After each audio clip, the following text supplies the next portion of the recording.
Hi friends, welcome back to our channel. ఈరోజు మన కిచెన్లో ఎలాంటి పప్పులు బియ్యము నానబెట్టకుండా చాలా ఈజీగా హెల్తీగా టేస్టీగా చేసుకునే ఒక మంచి దోశ రెసిపీని ఎలా చేయాలో చూపించబోతున్నానండి. రెగ్యులర్గా చేసుకునే దోశ కాకుండా అప్పుడప్పుడు ఇలా హెల్తీగా చేసుకోండి. మార్నింగ్ బ్రేక్ఫాస్ట్లో లేదంటే నైట్ డిన్నర్లో చేసుకోవచ్చండి. 2 తినేవాళ్ళు 4 తింటారు. అంత క్రిస్పీగా తిన్న కొద్దీ తినాలనిపిస్తాయండి. డయాబెటీస్ ఉన్నవారికి, బరువు తగ్గాలనే వారికి మంచి బ్రేక్ఫాస్ట్ రెసిపీ. ఆలస్యం చేయకుండా బియ్యం లేకుండా దోశని ఎలా చేయాలో చూద్దాం రండి. ముందుగా ఇక్కడ నేను ఒక ప్లేట్ తీసుకున్నానండి. తీసుకొని దాంట్లో అన్నీ వేసుకోవాలి ఇంగ్రీడియంట్స్ని. అన్ని కొలతలు ఒక కప్పుతోనే తీసుకోవాలి. కప్పు, గ్లాస్ దేంతో అయినా. నేనైతే ఇక్కడ 1 కప్పు మినపగుళ్ళు తీసుకున్నానండి. ఏ కప్పుతో అయితే తీసుకున్నామో అన్ని కొలతలు దాంతోనే తీసుకోవాలి. 1 కప్పు మినపగుళ్ళు తీసుకుంటే 2 కప్పుల గోధుమ రవ్వ తీసుకోవాలండి. బన్సీ రవ్వ అంటారు. అదే కప్పుతో 1/2 కప్పు దాకా సగ్గుబియ్యం తీసుకోవాలి. 1/2 కప్పు దాకా పచ్చిశనగపప్పు తీసుకోవాలి. ఇలా శనగపప్పు వేసుకొని చేసుకోవడం వల్ల దోశకు కలర్ మంచిగా వస్తుంది. 1/2 టీ స్పూన్ దాకా మెంతులు వేసుకోవాలి. ఇలా అన్ని ఇంగ్రీడియంట్స్ వేసుకున్న తర్వాత ఒక బౌల్లో వేసుకొని మిక్స్ చేసుకోవాలి. ఫస్ట్ టైం నా ఛానల్ చూస్తున్న వాళ్ళు ప్లీజ్ నా ఛానల్ని సబ్స్క్రైబ్ చేసుకోండి, లైక్ చేయండి, పక్కనున్న బెల్ ఐకాన్ని ప్రెస్ చేయండి. ఇలా ప్రెస్ చేయడం వల్ల నేను పెట్టే వీడియో నోటిఫికేషన్ ముందుగా మీ హోమ్ పేజ్కి వస్తాయండి. ఇలా వాటర్ వేసుకొని శుభ్రంగా ఒక 2 సార్లు బాగా వాష్ చేసుకొని ఆ వాటర్ తీసేసి మళ్ళీ దాంట్లో తిరిగి వాటర్ పోసుకొని మనము ఒక 3 గంటలు నానబెట్టుకోవాలండి. అంతకంటే ఎక్కువ అవసరం ఉండదు. నేను ఇక్కడ ఒక 3 గంటల తర్వాత చూపిస్తున్నాను. సగ్గు బియ్యం, రవ్వ, మినపగుళ్ళు బాగా నానేయండి. మిక్సీ జార్ తీసుకొని మిక్సీ జార్లో వేసుకొని మెత్తగా గ్రైండ్ చేసుకోవాలండి. వీలైనంత వరకు మెత్తగా గ్రైండ్ చేసుకుంటే దోశలు అనేవి క్రిస్పీగా చాలా బాగా వస్తాయండి.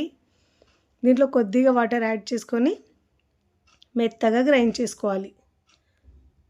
రెగ్యులర్గా బియ్యంతో చేసిన దోశలు కాకుండా అప్పుడప్పుడు ఇలా గోధుమ రవ్వతో చేసుకోండి, చాలా మంచిదండి. Healthy breakfast. ఇప్పుడు ఇలా మెత్తగా గ్రైండ్ చేసుకున్న ఈ పిండిని మనం ఒక గిన్నెలోకి తీసుకోవాలి.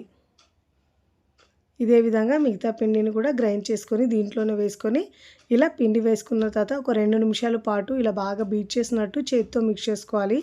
ఇలా మిక్స్ చేసుకోవడం వల్ల మనకు ఇడ్లీ, దోశలు, వడలు కూడా చాలా చక్కగా వస్తాయి పిండి పులిసి.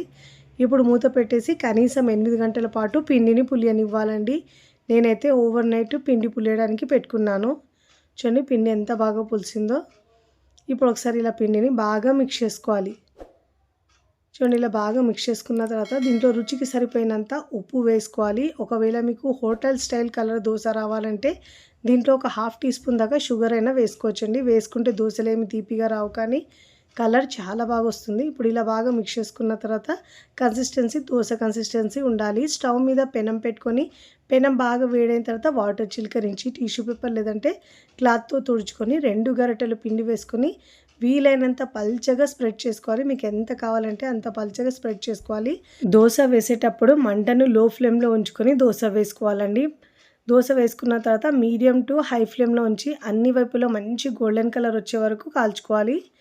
ఇప్పుడు పైన తడి ఆరిన తర్వాత ఒక 1/2 టీ స్పూన్ దాకా ఆయిల్ వేసుకొని చక్కగా మంచి కలర్ వచ్చిన తర్వాత ఫోల్డ్ చేసుకొని ప్లేట్లోకి తీసుకోవాలండి.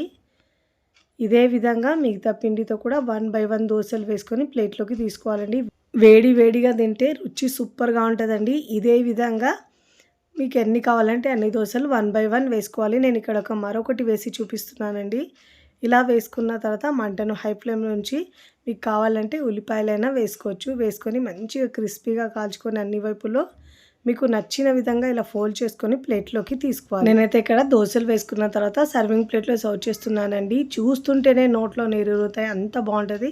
చాలా హెల్తీగా టేస్టీగా చేసుకునే ఈ బ్రేక్ఫాస్ట్ మీకు నచ్చితే తప్పకుండా ట్రై చేయండి. ట్రై చేసి ఎలా కుదిరిందో కామెంట్ ద్వారా తెలియచేయండి. ఇలా చేసిన దోశలు అయితే పిల్లలు పెద్దలు కూడా 1, 2తో అయితే అస్సలు ఆగరండి, అంత బాగుంటాయి. మీకు నచ్చిన చట్నీతో సర్వ్ చేయొచ్చు. నేనైతే టమాటో చట్నీతో సర్వ్ చేస్తున్నాను.